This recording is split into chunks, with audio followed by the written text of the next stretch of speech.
Food ट्रेंडच्या आहे ना पाठीमागे पडू नका. काय होतं, फूड इंडस्ट्रीमध्ये वेगवेगळे ट्रेंड येतात. कधी चहाचा ट्रेंड येईल, कधी वेफलचा ट्रेंड येईल, कधी चॉकलेटचा ट्रेंड येईल, असे वेगवेगळे ट्रेंड येतात. त्याच्या फ्रँचायझी कंपन्या पण निघतात. आपण काय करतो, लगेच फ्रँचायझी घ्यायचा प्रयत्न करतो किंवा त्याच्यामध्ये रिसर्चला लागतो.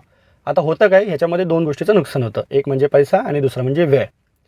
आता लोकं काय करतात, एक नवीन ट्रेंड आहे, काहीतरी चांगलं खायला मिळतंय, एक वेगळा पदार्थ ट्राय करायला मिळतोय म्हणून तो गर्दी करतात. पण तो सर्टन पिरियडपर्यंतच तो बिझनेस होतो, त्याच्यानंतर तो डाऊनफॉलला जातो. पुढे तो बिझनेस कंटिन्यू होत नाही, त्याच्यामध्ये आपलं नुकसान होतं. मग आपण कुठल्या फूडकडे वळायला पाहिजे, तर आपण शाश्वत फूडकडे वळायला पाहिजे. आता शाश्वत फूड काय आहे, तर जे लोक रोज अन्न ग्रहण करतात किंवा रोज ते अन्नपदार्थ खातात.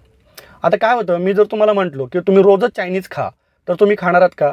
अर्थात नाही, कारण तो तुमच्या रोजच्या आहारातला भाग नाही आहे. तर आपण असं फूड निवडलं पाहिजे की जे रोजच्या आहारातला आपला भाग आहे आणि त्याच्यावर तुमचा बिझनेस हा उभा करायला पाहिजे. आपण विनाकारण रिस्क घेतली नाही पाहिजे.